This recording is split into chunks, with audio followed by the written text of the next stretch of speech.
In the 1997 preface to ECM, Gendlin says that its philosophy, quote, fits the times much better today than it did in 1963.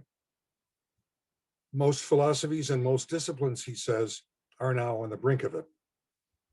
In what follows, I want to explain why I think he is right, but why I cannot express this in Gendlin's hopeful tone of voice. So first, what's to be done with experience? Given the chance, experience always has the power to remind us that no matter how glorious our conceptualizations are, they always fall short of full disclosure. It is not just that there's always more to say. There's always more to say that would take us off in different directions if given a voice. Moreover, once something is said, the mere saying of it changes our sense of what to say next.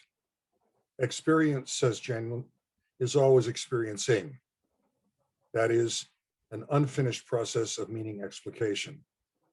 Only sometimes do we act as if we'd hook words onto a subject matter in a completely satisfying way. Occasionally, a philosopher will take this fact too seriously and build a whole system around the idea that we can never really say what we mean. But for the most part, philosophers tend to show too little interest in this condition. Experience itself is rarely a dominant topic in philosophy for very long. In a sense, of course, starting with experience is obviously unavoidable. But the point, so goes the common wisdom, is to stop dwelling on experience itself and get on with the logical and practical task of clarifying its essential confusions, correcting for its natural limitations, and solving the problems it presents to us. In other words, what we initially sense, feel, and live through must be turned over to reason. And once we recognize this, there are really only two options. Either, as the rationalists believe, experience is really just a kind of unstructured putty or mush or blooming, buzzing confusion. And the task is to create intelligibility from its disordered failure by imposing conceptual schemes on it. Or, as empiricists hold, experience is the basic source of meaning, but it is mostly unprocessed and subjectively distorted. Hence, the task is to clarify and formalize its raw material through induction, abstraction, and reconstruction. In both cases, however, the modern consensus is that what deserves philosophy's primary attention is not experience itself, but the cognitively structured version that sets it straight. Yet actually starting philosophy with one of these approaches is a terrible idea. It makes experiencing an unnecessarily contested notion, not because of some intrinsic features of its own, but because they have already chosen selective and competing notions that tell us what it really is. Some critics object to both rationalism and empiricism on the grounds that their views neglect the non-cognitive dimensions of experience, as found, for example, in religion, ethics, aesthetics, or politics. But these replies miss the main issue. The fact is, neither approach to experiencing can actually be fundamental. Both views have the relation between experiencing and its conceptualization backwards. Both come from experiencing before their explications tell us what one is permitted to say about it.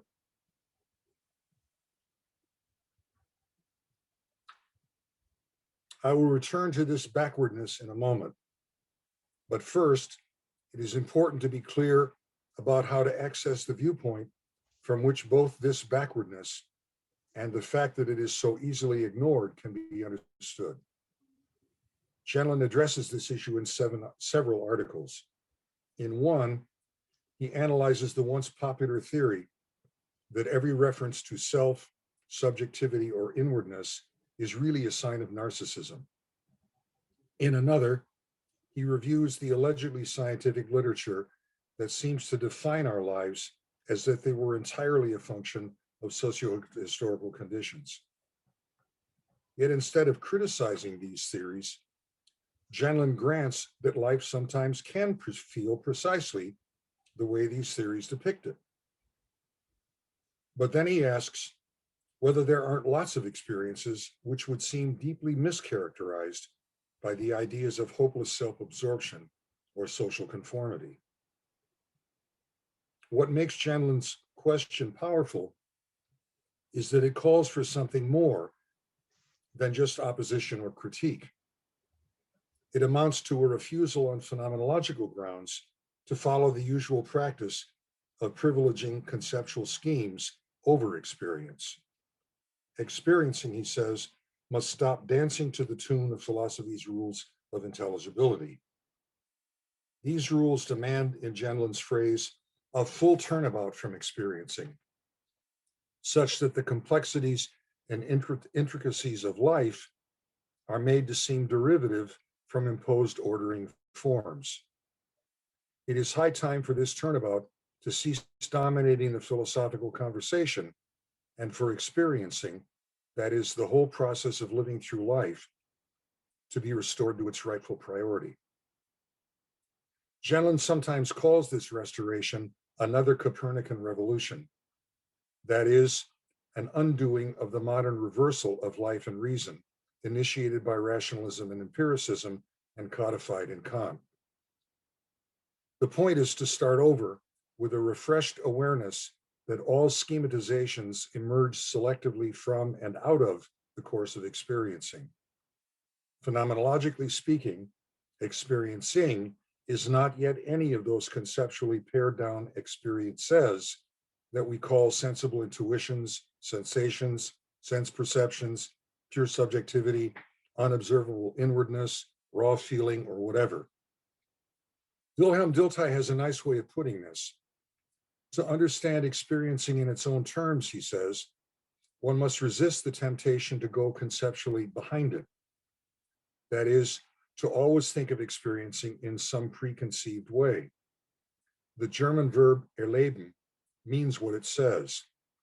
Experiencing is the living through of our lives, hence a temporal process. Of course, one can divide it into episodes. Aristotle wasn't wrong to think of time as the measure of movement with respect to before and after.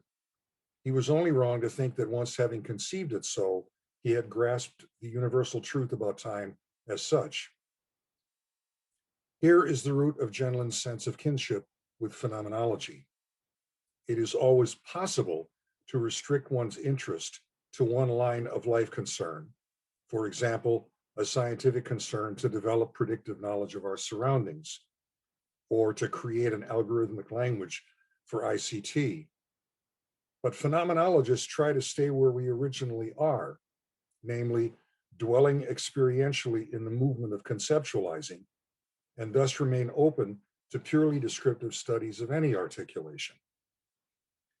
A phenomenological philosopher, says Gendlin, stands at the edge of thought where familiar meanings open onto unseen possibilities, where words can combine in odd sentences to say what those words have never said before. And once we can think at that edge, we cannot help but develop our own thinking further and open any topic in many ways. Thinking at this edge, where experiencing is coming to be said, and where experience and language have not yet been conceived as if they were two things with a problematic relation, is Gendlin's late language for what has always been his primary concern and what marks him as a philosophical original.